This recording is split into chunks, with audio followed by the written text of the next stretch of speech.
Hello friends, welcome to best English classes. मैं हूं प्रतीक तंवर और आज हम पढ़ रहे हैं डी.एच. लॉरेंस की लिखी poem money madness. Friends, D.H.. Lawrence का जन्म 1885 में हुआ था और इनकी डेथ 1930 में हुई थी। ये एक इंग्लिश राइटर थे और पॉइट थे। इन्होंने कई टॉपिक्स पे लिखा, जैसे कि sexuality, emotional health, vitality, spontaneity और इंस्टिंक्ट। इनके फेमस वर्क्स हैं Sons and Lovers, The Rainbow, Women in Love और स्नेक।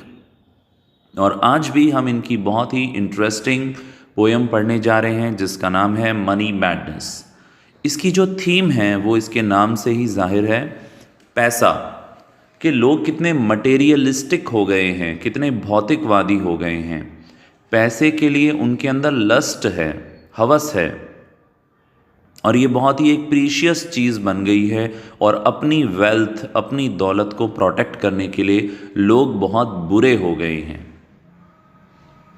और किस तरीके से वो निर्दयी हो गए हैं गरीबों के प्रति, यही इस पोयम की थीम है। आइए अब हम इसे लाइन बाय लाइन एनालाइज करते हैं। इसका फर्स्ट जो स्टैंजा है, उस जो फर्स्ट 5 लाइन्स हैं उन पे हम एक एक करके नज़र डालेंगे। पहले, money is our madness, our vast collective madness. बड़ी एक आयरॉनिक स्टेटमेंट यहाँ पे दिया गया है कि पैसा जो है वो एक ऐसी बीमारी है जिसको हमने, एक ऐसा पागलपन है जिसको हमने इकट्ठा किया है, बहुत सारा इकट्ठा किया है। वास्ट मतलब बहुत सारा, और कलेक्टिव यानी इकट्ठा किया हुआ। End of course if the multitude is mad, the individual carries his own grain of insanity around with him। Individual का मतलब होता है व्यक्ति और इंसैनिटी का मतलब होता है पागलपन। तो ये कह रहे हैं कि और यकीनन यदि ये इतना बड़ा है, अगर ये इतना बड़ा है, अगर इसका इतना मल्टीट्यूड है, तो हर एक व्यक्ति का भी अपना एक शेयर है इस पागलपन में। I doubt if any man living hands out a pound note without a pang। Point कह रहे हैं कि मुझे डाउट है कि शायद ही कोई आदमी ऐसा होगा जिसके पास 1 पाउंड का नोट हो और कोई पैंग नहीं हो। पैंग का मतलब होता है कि जैसे किसी के डसने से या डंक मारने से जो दर्द होता है उसे पैंग कहते हैं। यानी हर एक के दिल में दर्द है कि उसने ये पैसा कैसे कमाया है, उसे पता है अंदर ही अंदर। तो यहाँ पे आप देख रहे हैं कि यहाँ एलिट्रेशन हमें देखने को मिल रहा है, इंटरनल राइमिंग हमें देखने को मिल रही है। पाउंड नोट विदाउट अ पैंग, तो वो यहाँ पे ये कह रहे हैं कि हर एक व्यक्ति को पता है कि उसने कुछ ना कुछ बुरा किया है, उसके दिल में एक पैंग ज़रूर है, कि इंसान को पता है कि वो कितना सेल्फिश है। और एक रियल ट्रैमर, ट्रैमर का मतलब होता है जैसे कंपन। If he hands out a 10 pound note. आगे देखते हैं, आगे की जो लाइन्स हैं, we quail, money makes us quail, it has got us down. थोड़ा सा इस पे नज़र डालते हैं क्या कह रहा है ये यहाँ पे। वी क्वेल, अब यहाँ पे क्या है कि क्वेल एक पक्षी का नाम होता है, जैसे तीतर बटेर होते हैं, उसके यहाँ पे उसके साथ कंपेयर किया गया है। It has got us down, वो हमें नीचे ले आया है। We grovel before it in strange terror, कि हम इसके आगे झुकते हैं। हम जैसे गुलाम होते हैं, वो ज़मीन पर झुके रहते हैं, इस तरीके से हम पैसे के आगे झुके रहते हैं, ग्रीड में, लालच में। और हम टॉर्चर करते हैं गरीबों के साथ में। तो यहाँ पे ऐसा बताया गया है कि पर्सोनिफिकेशन किया गया मनी का, कि मनी के सामने हम एक स्लेव की तरह हैं और पैसा लोगों को स्लेव बनाता है और उन्हें अपने घुटनों पे ले आता है। इस इमेज से वो ये बताना चाह रहे हैं कि हम कितने सबमिसिव हैं पैसे के आगे। And no wonder for money has a fearful cruel power among man. और इस बात में कोई आश्चर्य नहीं है कि जो पैसा है वो एक डराने वाला निर्दयी शक्ति की तरह है इंसानों के बीच में। But it is not money we are so terrified of, it is the collective money madness of mankind. पर एक्चुअल में हम पैसे से इतने नहीं डरे हुए हैं, हम इस पैसे के पागलपन जो इंसानों के बीच है उससे डरे हुए हैं। For mankind says with one voice, how much is he worth? Has he no money? Then let him eat dirt and go cold. यहाँ पे बताया गया है कि इंसान कितना क्रूअल हो गया है, हमारी सोच कैसे बदल गई है। मनी अपने आप में तो वर्थलेस है, उसका कोई वर्थ नहीं है, पर लोगों का जो परसेप्शन है, जो सोच है, जो दृष्टिकोण है, इसकी वजह से वो इसे कीमती समझते हैं। और जब कोई व्यक्ति इसमें बहुत ज़्यादा डीप घुस जाता है तो उसके अंदर एक फियर पैदा होता है कि मैं इसे खो न दूँ। एक तरह का एप्रीहेंशन, एक तरह का भविष्य को लेकर भय, ये इस पोयम की थीम है, एप्रीहेंशन। अब ये आगे कहते हैं पॉइंट कि पैसा कारण नहीं है इस एप्रीहेंशन का, ये मैडनेस है, ये पागलपन है जो कि इसके पीछे है ना। एक आदमी पागलों की तरह बिहेव करने लग जाता है और उसको इससे कोई फ़र्क नहीं पड़ता यदि दूसरे लोग सफ़र करें, उसे सिर्फ अपने पैसे से ही मतलब होता है और वो दूसरों के प्रति क्रूअल ट्रीटमेंट देता है, दूसरों के प्रति क्रूअल हो जाता है।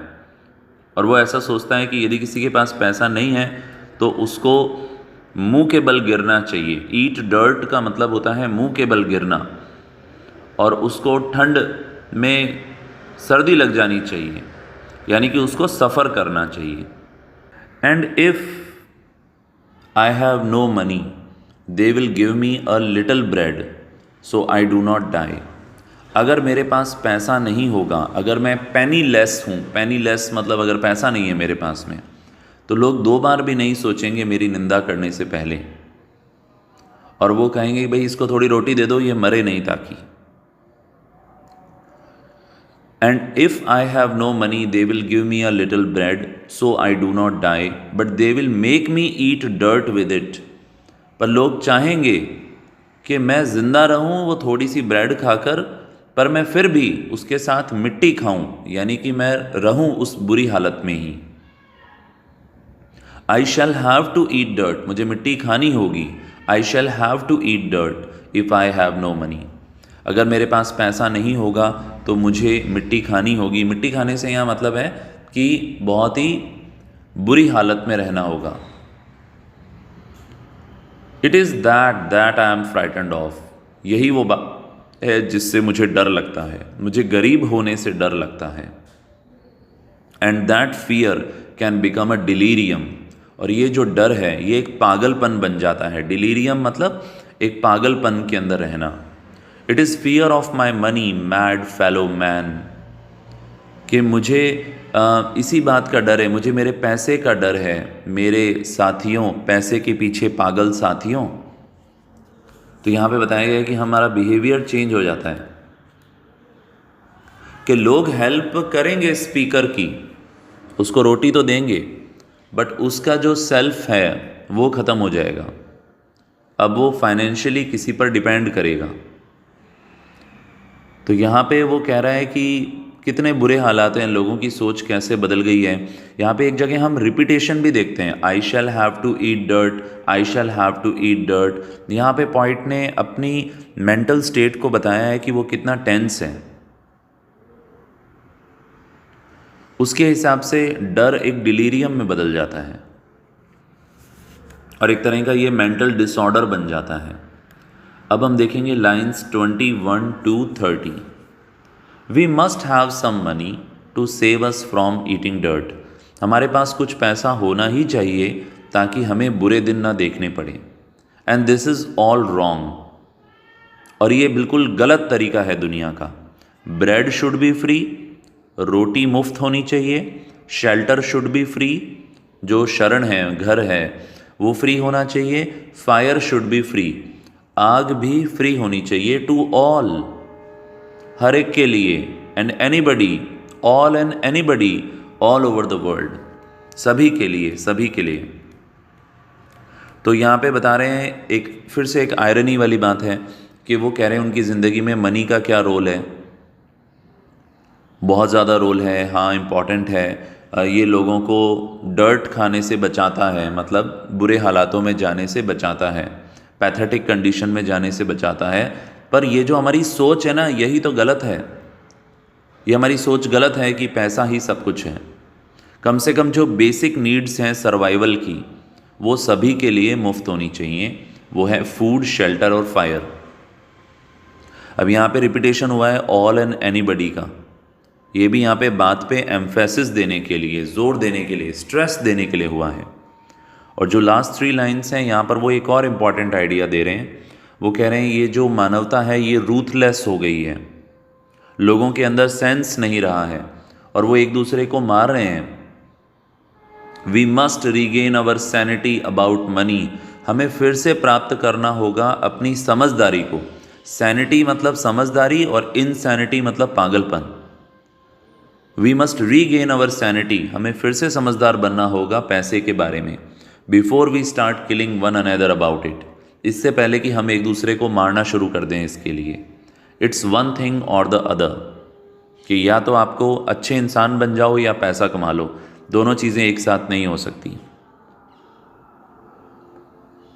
अब यहाँ पे बताया गया है कि मनी किस तरीके से हमें मैड बना देती है। आपको ये बात अच्छे से समझ में आई होगी। ये जो पोएम है ये पोस्थुमसली पब्लिश हुई है D.H. लॉरेंस की, यानी कि उनकी डेथ के बाद में पब्लिश हुई है।